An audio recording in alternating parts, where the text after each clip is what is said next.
Hey everybody, what's going on? What's hot? What's hip? What's happening? What's shaking? Hope you had a great weekend. My hair's going off the top of the screen. That's either a fundamental problem with my hair that's a little better.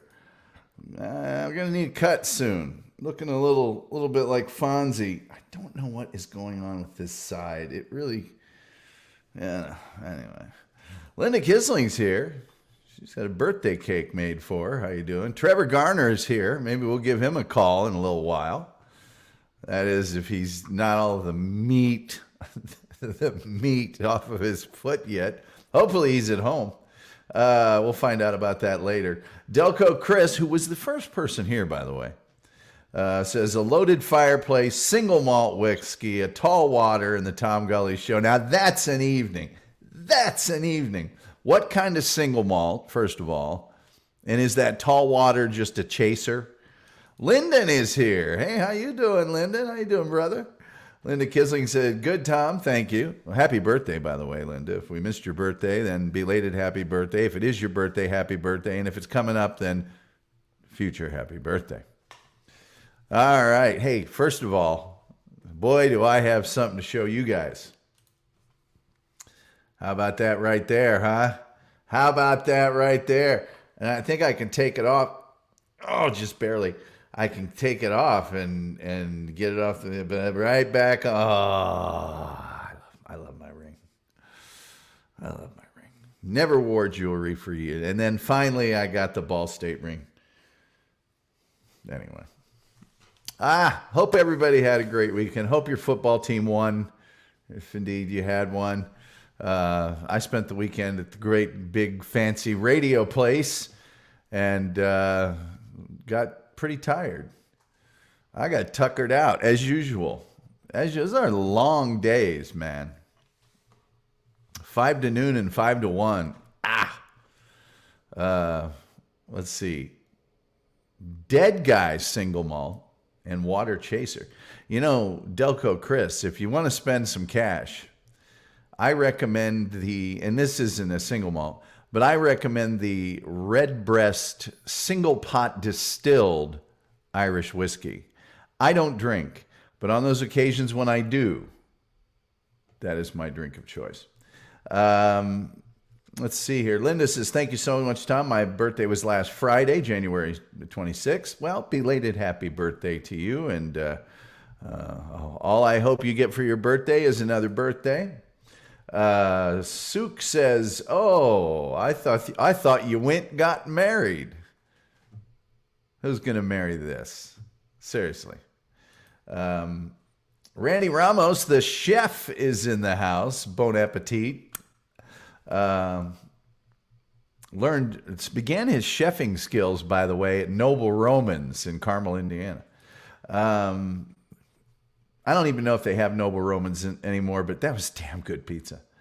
Linda says, your ring is pretty cool. Well, let's just get it up on see if I can, how much I can, if we can, well, kind of, there you go.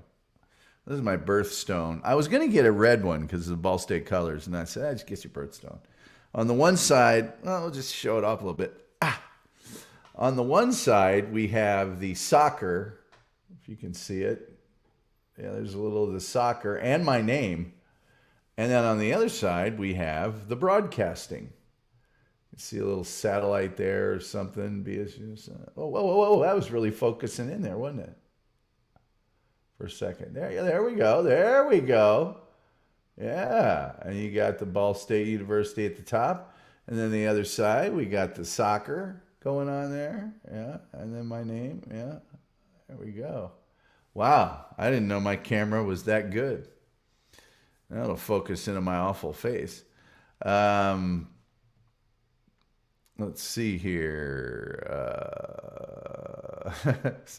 Don't sell your shells short, Tom. You're over 6 feet. I am 6'5", by golly.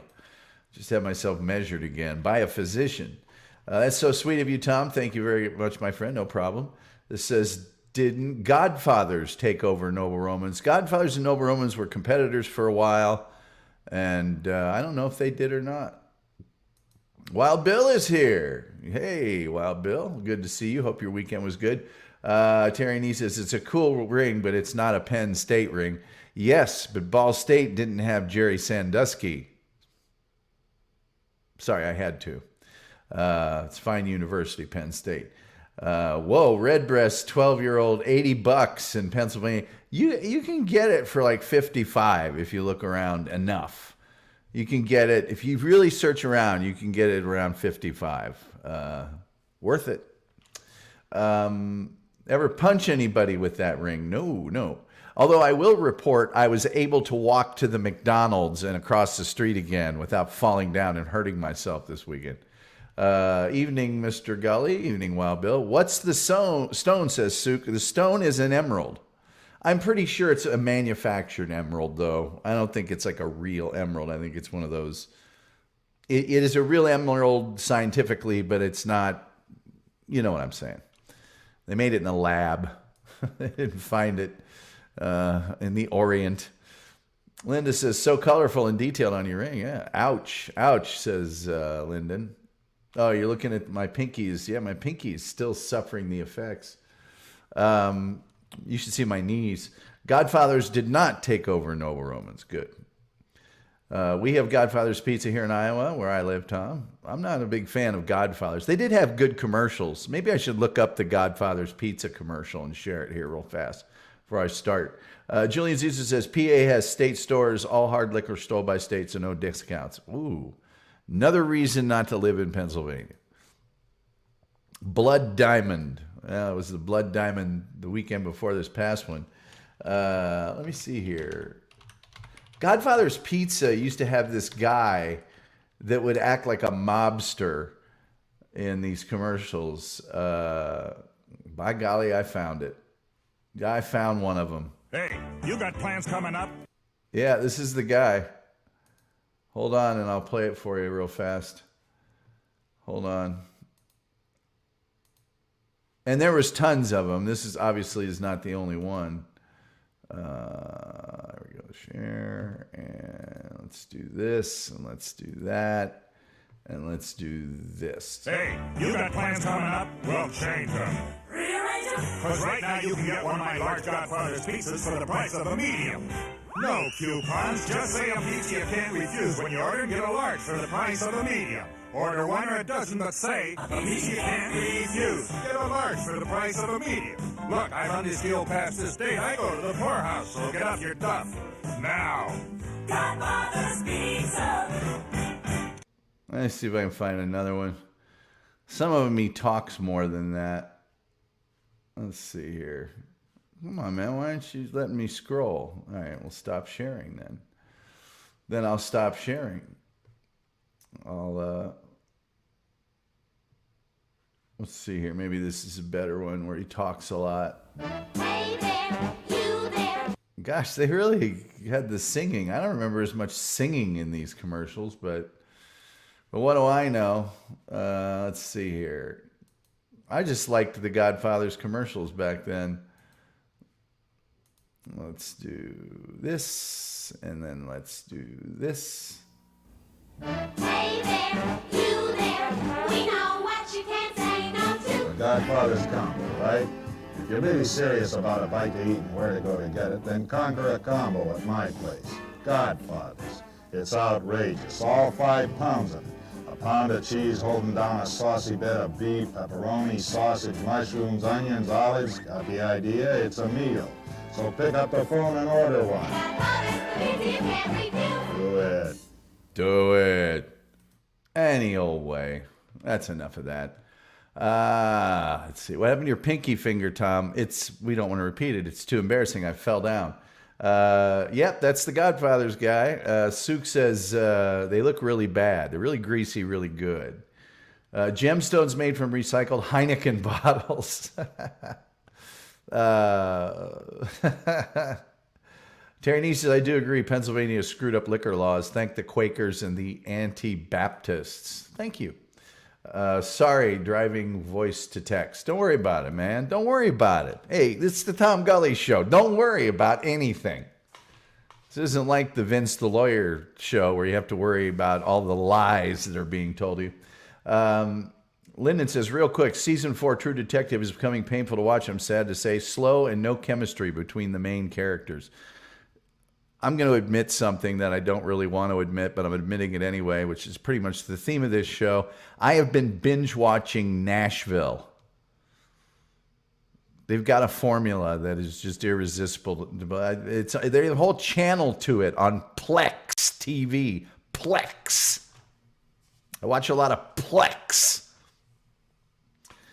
Julian Caesar, they make a pizza you can't refuse. That's right.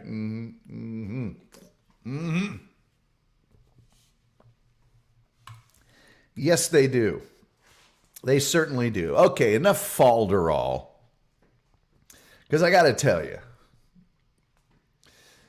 we got a hell of a show planned for you today. After the sort of melancholy Warren Zevon, which led to me watching like probably 5 Warren Zevon documentaries and huge amounts of music this past weekend when I got done at the fancy radio place. While Bill says drinking Red Bull, I see. Not just drinking Red Bull. This thing's bigger than my head. Look at this. This is the 20-ouncer. I opened it up just for the show. Still a little tuckered out. I'm not even. Well, Bill, I'm not even. Okay. Does not give me winger. I will not be wearing latex pants or growing girl hair. We got a hell of a show planned for you. Let me tell you about the deadly Texas City explosion. Now, you may not have heard of this, and the fact that you haven't heard of it is stunning, absolutely stunning to me. It is stunning because, man, oh man, happened back on April 16th of 1947. Now, Texas City, Texas is a port in Galveston Bay. And just to get your attention, before I start going through some of this information, this explosion was the deadliest industrial accident in United States history, still to this day, and one of history's largest non-nuclear explosions of any kind. There was a ship. It was called the USS, not the USS, just the SS Grand Camp. And it was anchored in the bay, and it was carrying small arms ammunition, some machinery, and big bales of sisal twine. Sisal's a plant they grow down in Brazil, but it's a strong twine. Big bales of it, like the size of your couch. I mean, big bales. And they were carrying on board a whole bunch of ammonium nitrate. And there was another ship about 600 feet away, the SS High Flyer. And it was carrying a whole bunch of, let me see, it always comes to me, ammonium nitrate. 872 tons of it on the High Flyer. Plus the High Flyer also had 1,600 metric tons of sulfur. And right next to both of these ships was a big warehouse. And it was carrying, holding a ton of fertilizer. By the way, the reason that the SS Grand Camp was even in the bay to begin with, and in the port and in the harbor, was that the Port Authority in Houston did not allow the loading of ammonium nitrate in their port. Now, for those of you who don't know, ammonium nitrate is a very strong oxidizer and combines with a lot of other things. It's used in fertilizer, but it's also used in explosives because it oxidizes things. It adds oxygen, and it's just it's somewhat volatile, soluble in water, chemical. They usually have to mix it with other things to make it stable. And things like diesel fuel or TNT will create huge explosions. If you remember the Oklahoma City bombing, Ammonium nitrate was mixed with diesel fuel to create that explosion. Oxidizers are highly flammable and combustible. So a little more background is that the ammonium nitrate on the SS Grand Tramp was packed in paper sacks and had been shipped and stored at very high temperatures, causing the chemical activity with that ammonium nitrate to increase. In fact, the guys who loaded it onto the ship said that the bags were actually hot or warm to the touch. So these things were cooking to begin with. So it was about 8 a.m. this particular day when smoke was seen flooding, just pouring out of the cargo hold of the Grand Camp. And there were some longshoremen nearby, and they tried to put this fire out. I'm not joking. With a gallon jug of water and 2 small fire extinguishers. But that, go figure, did not do the trick. And the hold was soon completely full of smoke. You couldn't see anything or go down there. Now, the captain of the Grand Camp, being an amazing genius, said they shouldn't use water to put out the fire because he didn't want to ruin the tons and tons of highly explosive ammonium nitrate. No, instead, he wanted to smother the fire by sealing the hatches and filling the hold with steam, which is actually water, but I guess he missed that science class. Also, smothering an oxidizer, really hard to do, because if there's a fire, what 3 things do we need to cause fire? We need fuel, we need spark, and we need oxygen. When you've got tons and tons of something that turns things into oxygen. Anyway, the steam probably increased the temperature in the hold and was also converting the ammonium nitrate to nitrous oxide, another gas that you really don't want around fire. Well, about a half an hour before the first smoke was spotted, the steam pressure inside the hold and the oxidization was going on, blew the hatches off. A gigantic plume of yellow-orange smoke started pouring out, indicating that nitrous dioxide was on fire inside there because it had been turned into nitrous oxide and then combining. And people on shore gathered around to see this amazing sight, and the Texas City volunteer fire department and the Republic Oil Refining Company fire control teams sprang into action.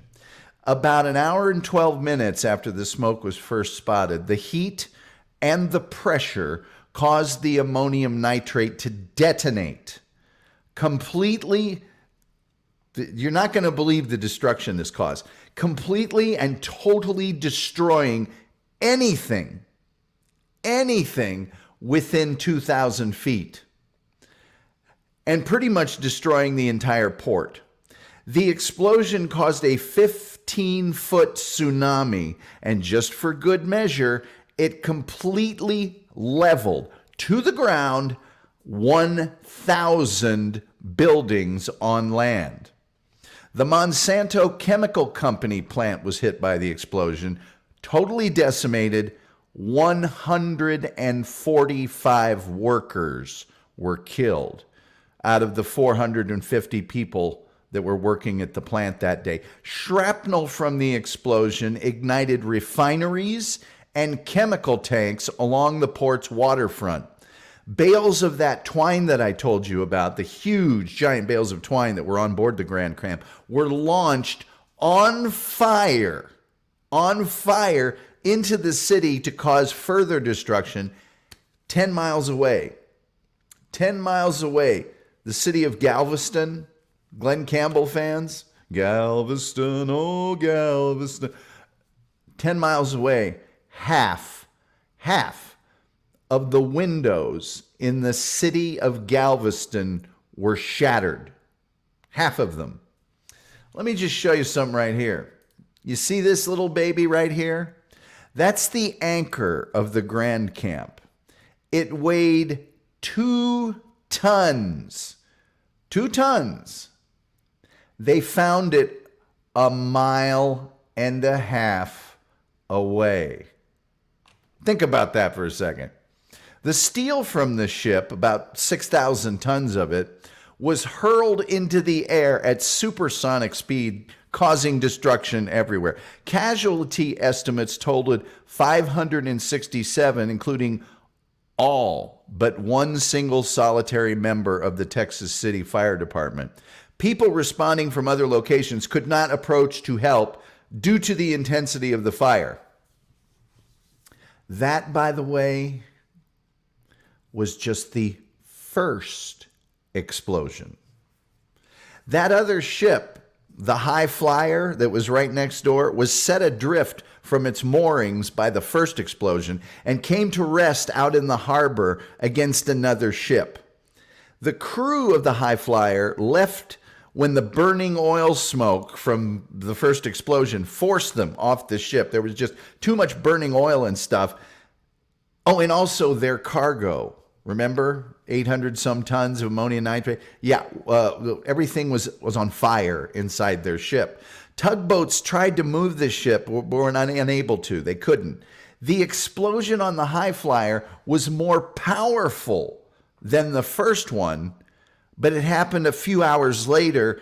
And because that first explosion had killed everybody and everything and destroyed everything, the casualties for the second explosion were very light. But the steel frame of the High Flyer had been heated by the fire and by the explosion to the point of glowing.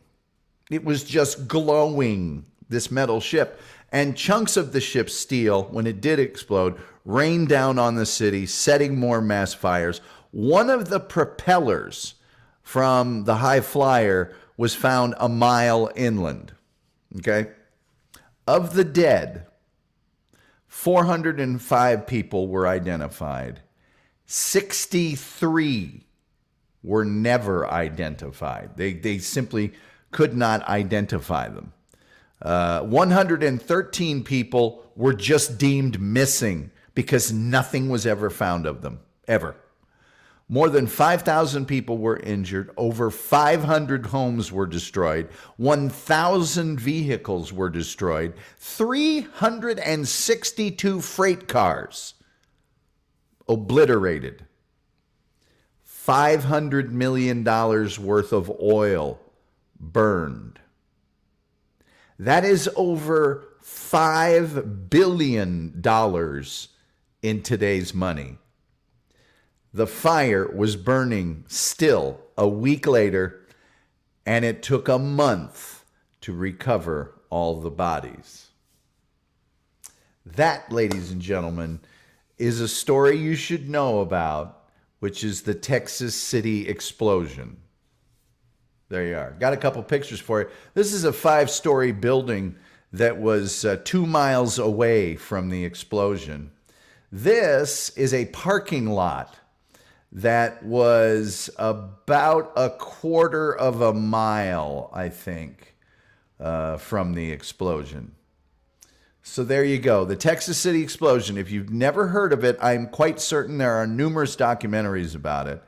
But you really should know about the Texas City explosion. One of the absolutely most catastrophic events that have ever happened in United States history. And people just never heard of it. Texas City explosion? Yeah, never heard of it. Okay. That's why I'm here, folks. Let's see here. My good friend Jared's here. He's laughing. He says, Eliana knows about it. She told me yesterday. Really? That's weird. You guys were talking about that just yesterday. Sook says that Texas chili will get you every time. Texas chili is really good. I've got some more here. You know what I did yesterday when I got home from the fancy radio place? I got some corned beef hash, and I crisped it up. I mean, I cooked it a lot because I was going to watch football games. Then I took a little bit of Frank's Red Hot and just drizzled it on there. And then just a dollop, maybe maybe 3/4 of a dollop of sour cream, and sort of stirred it in there. Sook says, don't light your gas, people. Delco Chris says, ammonium nitrate, great from growing palm trees where they shouldn't be grown in the first place. Yes, it's an amazing fertilizer. It is chiefly used as a fertilizer. This particular ammonium nitrate had been mixed with clay and some other things, but it was chiefly ammonium nitrate. Suk is taking notes. Diana Jean O'Brien, our good friend from Shrewsbury, Shropshire, is here. Yes. Sven Dunkel is here from across the pond. Somebody say hi, explosive. Hi, Tom and gang. Hello, Sven. Diana Jean O'Brien just saying hello. Randy Ramos says, now that is a big bang. It is. Wild Bill says, when Texas has a party, they sure have a party. They say everything is bigger in Texas. It sure is. This, I believe, is one of the ships after the whole explosion, because the ships were moored all over the place, and that is not a small ship. And it blew it in there. Jokerfish says, I'm late, my bad. No one ever needs to apologize for being what they think is late. You are never late to this show. The only person that can be late to this show is me. Everybody else has a life to lead. That's why I keep sailing. Says, Sven, do you build yachts? Is that you that builds yachts? If it is, I think we have a yacht builder in our midst. I'm pretty sure that is Sven. Hugh says, I thought you were going to talk about the 1978 explosion. Texas City didn't have a good track record. Hugh, what about the 2005 refinery explosion? Yes, I could certainly do numerous ones. Do you think it was an inside job? Some people say they think it was a cigarette, but no, it was just that stuff heated up. Stella is here. She had a rough time in Romania, but I am glad to see Stella, and she's happy to be here. I'm also H2BH, happy to be here. I loved corned beef hash, says, oh God, I've got some more. I'm not going to make it. I ate a big pepperoni and Munster cheese sandwich before the show started. The Dabble Juice says, great show, bro. Well, thank you. Suk says, hash. Stella says, great show. Well, I've noticed you guys are a little bloodthirsty, and you like shows about explosions and death. So I'm just trying to make you happy. A recent Beirut port explosion was also a fertilizer explosion. Many vids on YouTube of that amazing explosion. I think the Texas City one you'll find. I know that PBS has probably done one. Thanks, Tom. Great story. Better late than never. Yes, better late than never. Sven Dunkel here is a yacht builder. He builds yachts. And I think he's German and lives in Amsterdam, or he's from Amsterdam and lives in Germany. I can't remember. But yeah, we've got a very erudite audience, you know, an audience that builds yachts.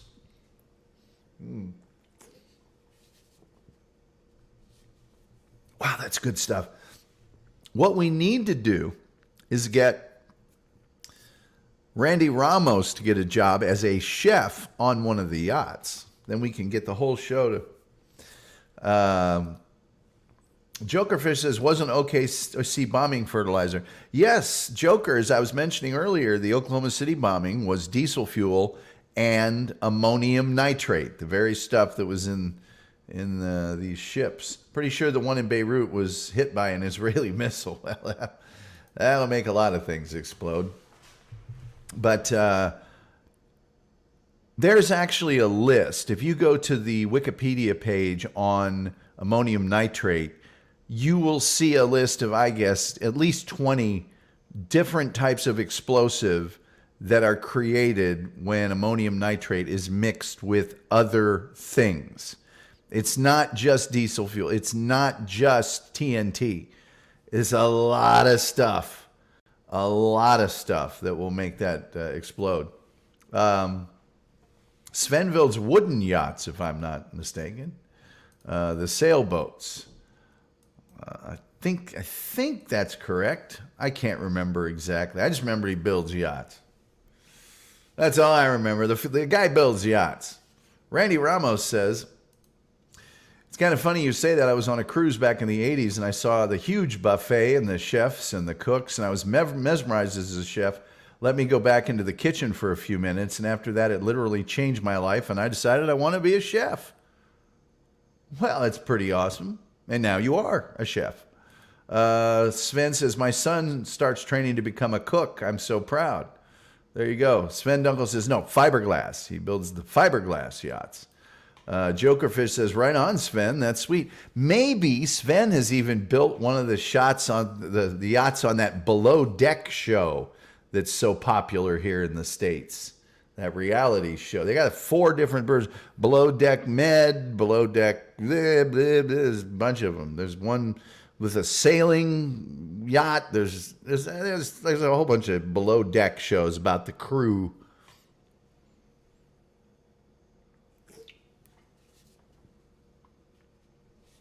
And the chef is always a big deal in those shows because people are paying huge amounts of money. The tips are 25 grand for the crew. The tip. So they want 5-star accommodations and entertainment and everything on those yachts. Whoops. Regular old Scott's lawn fertilizer gets hot if the bag is compromised and moisture gets in it. You're darn right. You're darn right. Racing yachts are wild, says the Joker. You mean like the America's Cup? My hubby was a chef when I met him, says Diana Jean O'Brien. What is he now? What does he do now? What did you do to him, Diana? How did you unchef him with your... Diana, didn't you work at a place that made fish and chips by the sea or something? I remember you had some sort of... We were talking about food and being by the beach or something. I forget what it was. Linda McKissick, what's the topic tonight, Tom? Sorry, I had to answer a phone call that I got. Well, it was, Linda's the great Texas City deadly explosion, one of the worst in history. Cut grass gets real hot with a tarp over it. Yeah, well, a lot of things. Heat, ladies and gentlemen, for those of you who didn't pay attention in chemistry, heat creates a chemical reaction in most things. Just saying. In many things, heat will do that. Let's see if we want to give our good friend Trevor a call. Let me open up the phone lines here. Give me a second. It takes the software a second to open up. But and behind me, of course, is this is Texas City and the port shortly before the explosion. So this photo, most of the things in this photo were completely obliterated, just taken to the ground. Again, this is one of the largest non-nuclear explosions in the history of the world. And it is still, to this day, the deadliest industrial accident. They're calling it an industrial accident in the United States ever. Ever. Well, Bill says, I get real hot after cutting the grass with the tarp over me. Yeah. Linda says, Tom, I'm so glad you're feeling better now. Yeah, you and me both. You got to quit falling down. That's the key there. The holy grail of agricultural research is to find out how to make plants, such as corn, host nitrogen-fixing bacteria the way legumes do, and to save fertilizer, which is fuel-intensive, to synthesize. Hey, for those of you who did not spend 7 hours on the air Saturday and 8 hours on the air Sunday, this weekend there was an execution of a gentleman in Alabama for the 1988 murder of a woman. And he was the first person in United States history to be executed by nitrogen gas. He did not want, he refused the lethal injection. And so for the first time ever in U.S. history, they put the mask over him and nitrogen gas, much like they used to do cyanide, gas. He was executed with nitrogen. Anything other than some form of oxygen that you require a human to breathe for an extended period of time will kill them. And nitrogen's one of those things. Apparently he was convulsing and stuff. There were 5 members of the press there to witness it. But People saying hi. Sven Dunkel says, who needs nukes when you have idiots at work? Well, the captain of that ship is the culprit to me. I mean, they could have. Good to see you, Wild Bill. Diana Jean O'Brien says, we met in Bournemouth, Dorset, while both working at a hotel by the beach. We went on to have fish and chip shop business in Shrewsbury, then another business, both retired now. That was it, the fish and chips. And I bet you anything. Now, we get fish and chips over here at Long John Silver's or Arthur Treacher's or Red Lobster, whatever. You might find a British pub somewhere that makes them the authentic way. I'll bet you Diana Jean O'Brien, those fish and chips are to die for. I will bet you anything that you will just think you died and went to heaven. The Joker says, okay, that was crazy. I hear it didn't go well. Delco Chris says, I'm shocked they did that. Nitrogen is like drowning. Yeah, it did. It just depends. He was apparently, according to all the accounts, convulsing for more time than you would want to be convulsed. It was 5 or 10 minutes. They mixed it up with helium, and all it done was make him talk funny. There was a story, and I'll look it up here if you want me to, but there was a story, it's got to be 10 or 15 years old now. There were two kids working at an apartment complex, and they had these giant balloons filled with helium, you know, the kind that are made out of vinyl, but are giant. They're 20 feet high. And they filled them up with helium. And these two kids were working there. They were college-age kids, 19, 20. And they went out, and they thought it would be fun or funny to get inside these helium-filled balloons, and they both died. They got in and were dead within, very short period of time. I'm going to get that story and pull it up here in a second. We have Long John Silver's Who here in Iowa, where I live, Tom. Well, they got them everywhere. They're everywhere. I like all the breading at the bottom of the thing. When they give me my stuff, I go, why don't you give me a scoop of that breading at the bottom? You're going to pitch out anyway. Did they execute that man with dentist gas? No, they did not. Arthur's Fish and Chips was about the best over here in States. Yeah, Arthur Treacher's was, I would just choose one of the classics, says Paz. Firing Squad. Well, do the old Gary Gilmore thing. Let's see if I can find this story real quickly. Apartment helium, 2 dead balloon. Let me see here. 2000, no, that's not it.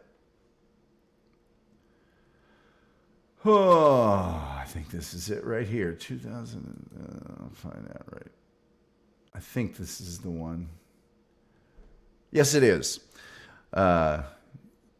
You guys want to hear what it's like? Because I gave you guys enough clues to listen to my show this weekend on the radio. I'm sure none of you did.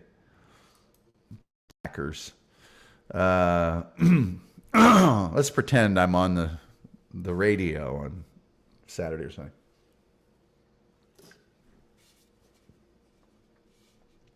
Reading the news. Okay, I'll do it just like I do in the regular before I go on the air. Like if there's a break or if I'm doing the Saturday one and it just counts down to 5 till. I do a lot of that. Turning the mic on. 2 young adults in Central Florida were found dead after they apparently climbed in an 8-foot advertising balloon filled with helium. Jason Ackerman and Sarah Ridman, both 21, were inside a partially deflated balloon Saturday by the property manager of a luxury apartment site in Lutz, north of Tampa. The Tampa reported Monday. Hillsborough County, Florida Sheriff spokeswoman Debbie Carter said toxic autopsies would be available for a few of foul play at the scene. Inhaling small amounts of helium constricts the vocal cords and gives a person's voice a high cartoon-like quality. Dr. Cynthia Lewis Younger, director of the Poison Information Center at Tampa General Hospital, said what toxic enough to cause death being in an oxygen-depleted environment is, the newspaper reported. There's actually better versions of this story than that. Let me see if I can find it. Oh, I'm screwing around here. I can't find it. But anyway, yeah, these two kids got inside that thing, and it did not take long at all. You know, it didn't take long at all. They were vapor locked and done. Let's see here. Where am I? Here we go. Randy Ramos says, if I remember correctly, the senior lecturer likes Long John. Hey, senior lecturer. Okay, Randy Ramos is doing this thing, and some of you that listen for a long time know what he's talking about. I will tell you, my sister is the senior lecturer in psychology at one of the nation's top universities. And so I always call her senior lecturer. But yes, she loves Long John Silver's and avocados. We were the best in town. We put a lot of effort into making our customer food hot and delicious. There you go. Kirkland is here. I heard Elon Musk is making an electric chair with his Tesla battery. I don't know if you guys heard this or not, but 200,000 Teslas have been recalled. 200,000. That was a story I did this weekend too. Brett Hollywood, who, if you guys don't watch the Shuley show, and then some of the other Dabbleverse shows, Brett Hollywood is hilarious. Says that Gully is a real troublemaker, I'll tell you that. Lots of tomfoolery. Definitely. Jokerfish says weather and traffic on the 8th. Did you listen this weekend? Actually, Joker, it's traffic and weather together on the 8th. And now from the 1080 Traffic Center, here's Amy Lynn. And now from the 1080 Weather Center, here. That's literally an inside job. Yeah, pause. They got in there. I'm sure they were just going to have some fun. But I can tell you, they probably lost consciousness because of the high concentration within no time. And once you lose consciousness, then now you're on the ground and just breathing this stuff. You're dead. You are oxygen deprived. Some social media influencer at a party put dry ice in the pool. Oops. Joker, did that happen in Russia? I think that happened in Russia. And I think it was her husband and or boyfriend that jumped in the water. There was so much dry ice that he couldn't breathe when he got to the top and nobody could see him.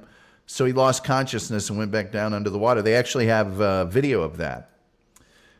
Fish and chips is the perfect food, but impossible to get around here. Joker says, I'm a radio junkie. Well, I'm glad somebody's still listening. Let's roll the dice again here this evening. Let's take a roll of the dice, shall we, kids? Oh, hold on. Now let's roll the dice. Hold on.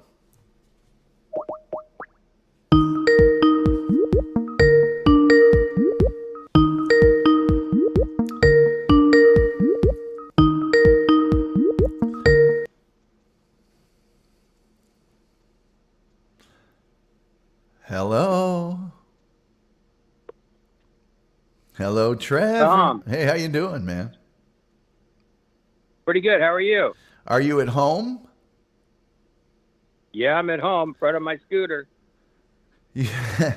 You sound very chipper.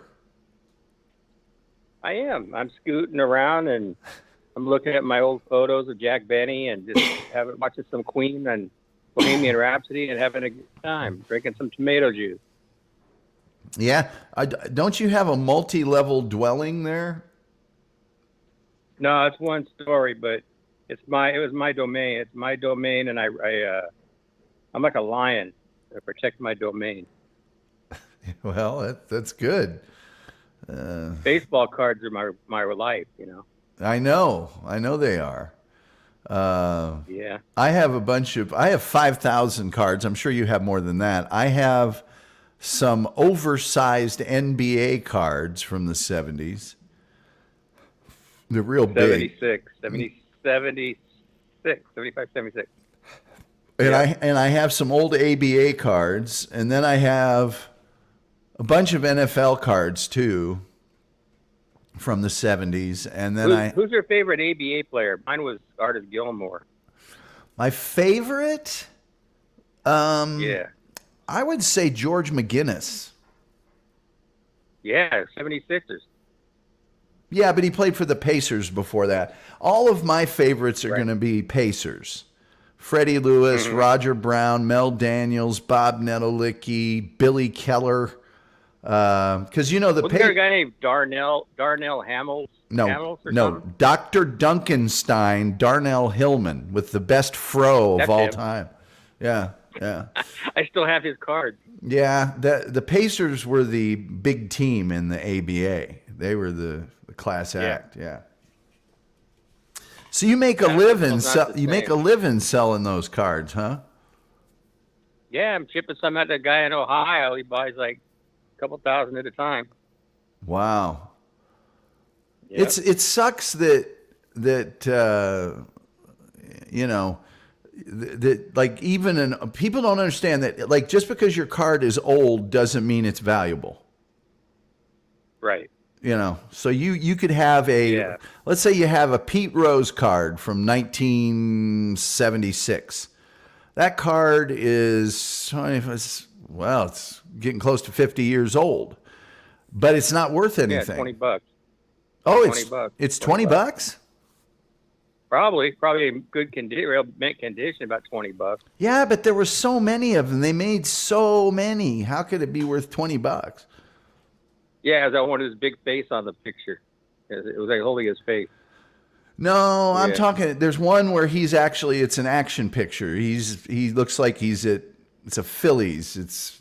He looks like he's at third base okay. or something. But some of the older Yeah. cards, if they were a popular player, it's like, oh, this guy was popular, and so it's worth a lot of money because it's old. It's like, no. If he was a popular player, they probably put a lot of them in the gum. You know, there's a lot of them. It's the rookie cards and the specialty cards. Yeah, that you know are- about the duplicate prints, like printed double of each one on a sheet to get rid of them. Yeah. They didn't have enough room to print the whole sheet without. You know what I'm talking about? Yeah. You'd get a card that had the lower half of Pete Rose and the upper half of Bill Madlock or something like that. Right. Yeah. That's, Yeah, that was always anyways, a it's rip-off. an interesting way for me to like make money now and get rid of my collection.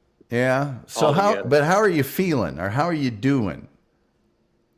Pretty good. I went to the wound care today. He wrapped my feet again, so I'm doing all right. All right. I had a what I call it, physical therapy out here today.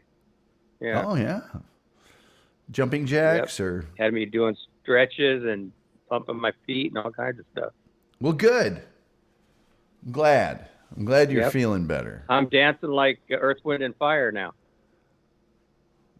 Don't you want to dance like one of the Pips? I'm not a pip. You're I not like a Pip? I like Earth, Wind, and Fire, and I like Michael McDonald. He's another guy. I saw him in concert. What's that song by Michael McDonald I like so much? Let's see here. I keep forgetting. What is it? Sweet Freedom? I keep forgetting what that song is. Doggone it. Sweet Freedom. I keep forgetting the name of the song. I keep forgetting that song name. I can't Yeah. believe you haven't gotten the joke by now. I keep forgetting. You can't not remember in the love song. anymore. I keep forgetting things may never be the same You know, again. I that's keep funny you mentioned forgetting. that song. That was from 40-Year-Old Virgin. Remember, it was always on the TV set. Yeah. That movie. Yeah. One of my favorite songs of all time is Minute by Minute. And the other one is Taking It to the Streets. Oh, I love Taking It to the Streets. Yeah, Doobie Brothers. I hear you're a big Wham fan. No, I'm not going to say anything about going to park bathrooms, but Okay. no, not really. Okay. But not really. No, I mean George Michael was okay, but he died early, and it's kind of amazing that he sang. Had "Choose Life" on his shirt, and he chose death. Well, Kinda weird, huh? I'll tell you this. Father Figure is one of my favorite songs of all time. Yep, Yeah. Anyway. that Madonna, the '80s, all the '80s stuff. Yeah. All right. Well, I got to go because we're getting close to the end of the show, but we just want to check and make sure you're okay. Yeah, I'm okay. And Brett from Sacramento, he likes Whataburger and he likes Del Taco. Yeah, I turned him onto your show. He might talk to you soon. I'll look forward to that. He used to be a fireman, didn't he? Yeah, he might call you today. Not anymore, though. All Hey, right. he's a good guy too. Okay. We'll talk to you later. All right, take care, Tom. All right. Get better. Bye-bye. That was Trevor Garner of Trevor's Happy Hour, who had a bunch of meat cut off his foot. They cut a bunch of meat off of his foot, apparently. Oh, my goodness. I got a lot of chat to respond to here. Let's see. I closed the phone lines, by the way, so if anybody's want to call in. See here. Hello, Trevor. He sounds good. Lyndon says, ever do a story about Wilt Chamberlain? Hey, Lyndon, just this weekend, I wrote down on my list, I want to do a story on Wilt Chamberlain in general, but mostly focusing on the season where he averaged 50 points a game. And that was also the season that he scored 100 points in an NBA basketball game. They started mass producing sports cards in the 80s. Yeah, I got a ton of 70s cards. Don't get me wrong. I started in the 70s. So, in fact, by the early to mid 80s, I was done. Delco Chris says, after the 70s or so, cards were printed in the millions and people knew to hold on to them, making them worthless. Yes, exactly. And the value of something is not determined by its age. In most cases, it's just determined by its rarity. Generally speaking, things that are old, there is a good chance, like if you have a 300-year-old book, most of the books that are 300-year-old are going to be thrown away or destroyed or whatever. So that one's valuable, but because of its rarity, not because of its age. I have a bunch of buttons they used to give out when you got a fill-up of gas. And my grandparents would give these to me and my parents. And they were replica old presidential campaign buttons for like Theodore Roosevelt and stuff. But they gave them out in the, I'd say, early 70s. And I have these. They're worth nothing because they gave them out in huge amounts. They're everywhere. They're worth nothing. Trevor's a big Wham fan. Well, we just disproved that, Zombie. You're propagating misnomers. Delco Chris says there was some guy buying a collectible and destroying them to make his more valuable. Well, that's actually a legitimate tactic. He loved George Michael's. Zombie's having quite a laugh over that. Yamo be there. Yes, Delco Chris. Yamo be there. I used to be able to do the best George Michael, and I can't do it anymore. My voice has dropped. Hey, the Looney Tunes critic is here. Very talented man, the Looney Tunes critic. Good night, Trevor.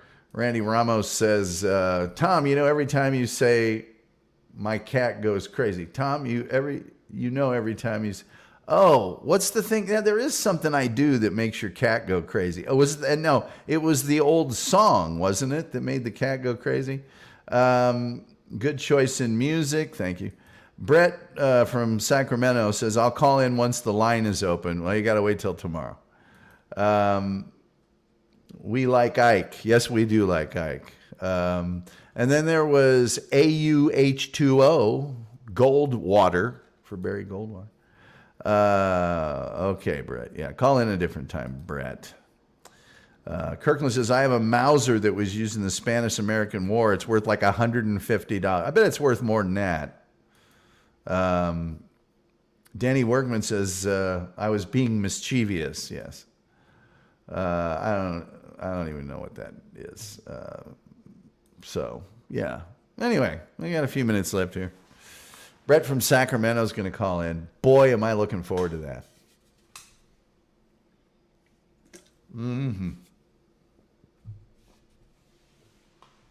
That'll be a real red letter day here on the show. I haven't been keeping up with the Dabbleverse at all.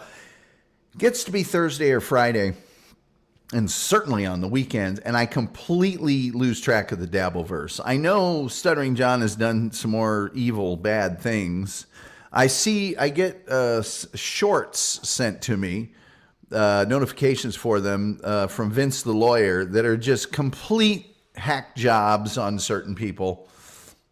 Man, that guy he wants to be notable so badly, and he is so insignificant. Call in tomorrow, Brett, after I open the phone lines. Julian Caesar says, remember when someone sued TV personality Mary Hart because her voice caused seizures? I do not remember that. Let's see. One day I might get nerves enough to call it Wild Bill. Let's see here. We have to schedule the day that Wild Bill tells his U2 story. We got to get that scheduled. But Wild Bill, Facebook message me and we'll book that. Great show, Tom. Thanks, says Pegleg Biker. Don't thank me. You endured it. Uncle Jack is here. Uncle Jack's got a show. Uncle Jack's Jack Shack. Check that out if you want to.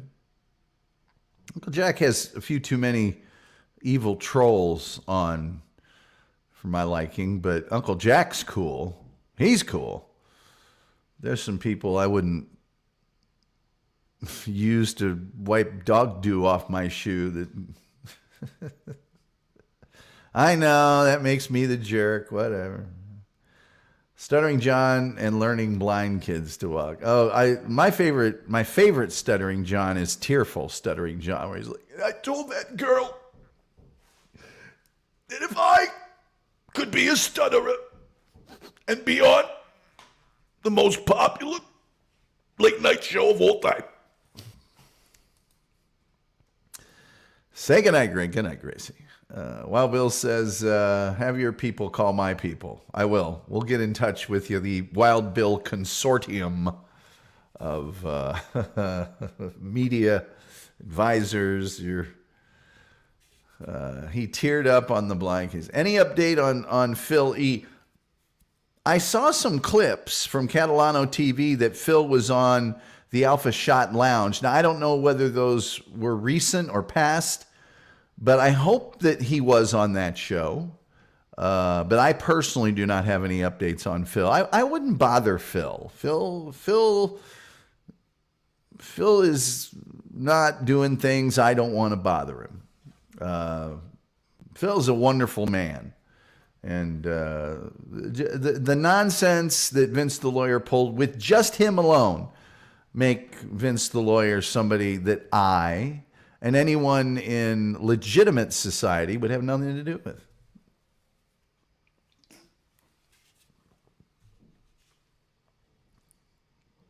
Luckily, the people, when I got the Letterman Scholarship, I had a lot of people through that association directly sort of referred to me by Mr. Letterman and his attorney to start doing business with. And the ones that I trusted the most were really awesome in mentoring me in certain things. And one of the very first things they told me was, and I noticed this about Dave, it's like, you only do business with or interact with people of a certain echelon of professionalism and quality as an individual. If you surround what the guy said, he goes, and he summed it up. If you surround yourself with good people, good things will happen. If you don't, you do the math. And Vince the Lawyer is one of those people that wouldn't be allowed in any of those circles. It's just, why would you go out of your way to make somebody miserable that isn't doing anything to you? Why? Because you're a creep. That's why. Who wants to be involved with a creep? Who wants to interact with a creep? I get why people gravitate toward making fun of Stuttering John. He leaves himself open for it. He may ask for it to a certain degree. I go in waves. I get tired of it after a while, and then I'll come back and but because he keeps topping himself. But Vince the Lawyer, come on. We all knew a Vince the Lawyer in school. Never did anything of note himself. He just wanted to sort of ride on the backs of those who were doing things of note. So, let's see here. He teared up on the blind kids. I bet he did. Wild Bill says, Tom, you got me watching Shuley now. Well, if you haven't watched the Shuley network and all the shows on it, and specifically the BS show and the Uncle Rico show, you're missing out. Look, Shuley and Bob and Mike and Zen, they're just talented, funny guys. And by the way, Joe, the producer, guy's amazing. He's amazing. Absolutely amazing. They're all amazing. They're talented people. They could read the phone book and make it interesting. That's why I watch that. And by the way, if you have not checked out our good friends on Sonic Asylum Radio, you're also missing out. SonicAsylumRadio.com. If you haven't listened to Metal Maiden Vicky's Metal Euphoria or any of the other great shows on there, come on, man. You're missing out. Check them out. Metal Maiden Vicky's Metal Euphoria is a great way to spend your weekend. If you're washing the car, cleaning out the closet, whatever you're doing, it's awesome. Awesome way to pass the time. I saw you in Shuli's chat room with Wild Bill. Funny. Good deal. I'm glad. Wild Bill would make a great addition to those folks. Uncle Jack says, I saw that. I was wondering how that was possible when Joey was in the hospital. Well, the one I saw, I don't know if Joey was on the one I saw. I know his wife was. Maybe he was. I don't know. Wild Bill says, Julian, it's Tom's fault. Always blame me. I told a young, burgeoning broadcasting professional just this weekend, if anything goes wrong, blame me. Always blame me. It was, And as they were leaving, I said, what did we learn today? And they said, it's always Tom's fault. I said, you're going to go far in this business. Joker says, Vince is evil. Delco Chris says, John still brags about his Atlantic Records deal. I got that CD for $4.35 free shipping, and you could buy 2 and get 1 free. I had to note that Debbie Gibson got a 4-album deal as a 16-year-old unknown. Well, how many people are still playing John's album? How many albums has John made since?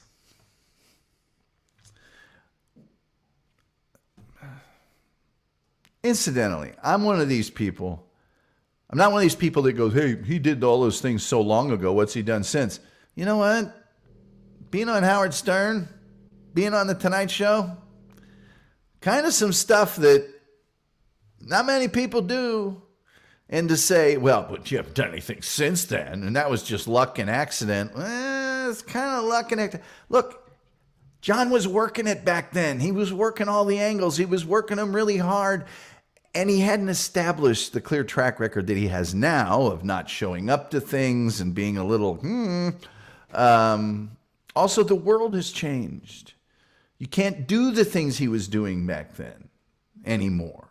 And, Howard figured that out and evolved. John hasn't. And he's not working. He's not working hard at it. He's going, look at me, I'm great. I'm just existing. I'm great. No, that ain't the way it works, Chief. There are a few people out there like that have a superlative skill, Pavarotti, but even Pavarotti or somebody like that, they got to practice their craft. But anyway, Joker says, Team Frog. I am Team Frog. I am Team Frog. I am proudly Team Frog.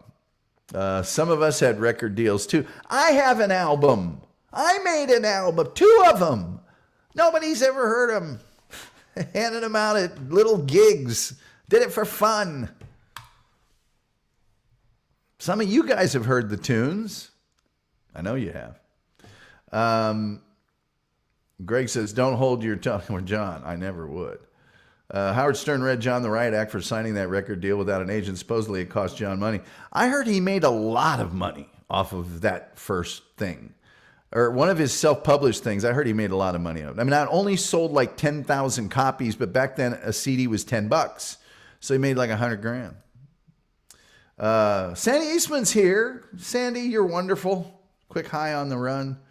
Frogs are cool, especially the frog. But yeah, I got an album. I got 2 of them. Yeah. One of them I recorded in my apartment. The blues one. And then the other one was recorded in it was kind of a studio. It was the guy's home studio. It was a studio. That was Mandatory Bowling. With a buddy of mine. That's the name of the album, Mandatory Bowling.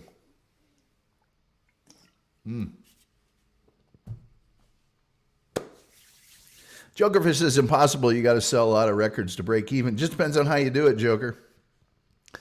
Just depends on how you do it.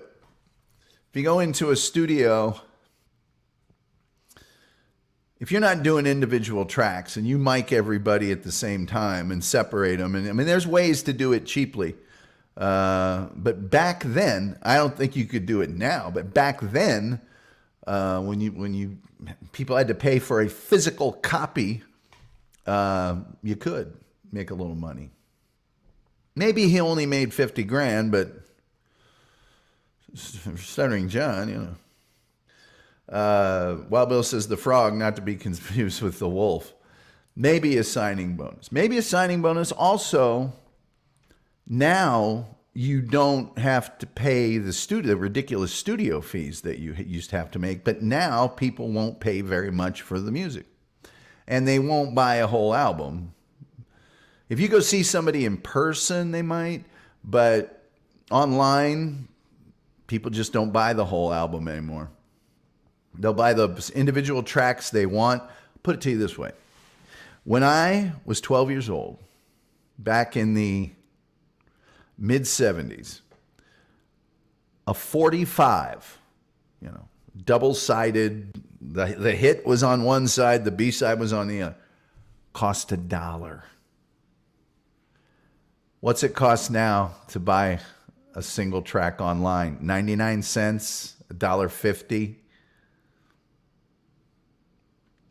Price hasn't really gone up. Not on a major label. I hear you, Joker. I hear you. But I was talking about, I think John self-produced one. This was before the Atlantic thing. It was an EP or something. Certainly not on a major label. No. Major label, they're going to have a 360 deal, and they're just going to pay you what they pay you. Delco Chris says, back in the day, a major label deal, the artist was lucky to make $1 or $2 per pressing. You got that right. You got that right. The artist pays for studio time, advertising, and video. It depends, because back in the day, one of the ways they used to hose the artist was to take the studio time out of the artist's cut. So the artist was never getting paid for quite some time because they're like, hey, you got to pay the studio then. It just depends. The way during the major record release days, the way they hose those art. I mean, look at the Beatles. The Beatles weren't making it. The Sex Pistols, they weren't making any money. Yeah, no. Yeah. Hey, I'm over time. Man, thank you everybody for showing up. I appreciate it. And I guess we'll do another show tomorrow. Why not? I got the equipment here. And I guess, songwriters make all the money. Thanks, Tom. I guess the only thing really left to say is, till next time. Hey, there's producer Joe right there. Look at that guy. See? Shuli, Bob, Zen, Mike, amazingly talented. That dude right there, king of all dabblers, producer Joe, that guy's a magician. He is amazingly good at what he does. Amazingly good. He's a straw that stirs the drink, I'll tell you that. That dude is 14 karat gold. Well, okay, 21 karat, sorry. Whatever the good number of carats for gold is, that's what he is. With all that being said, I guess the only thing left to say is, till next time, we'll see you next time.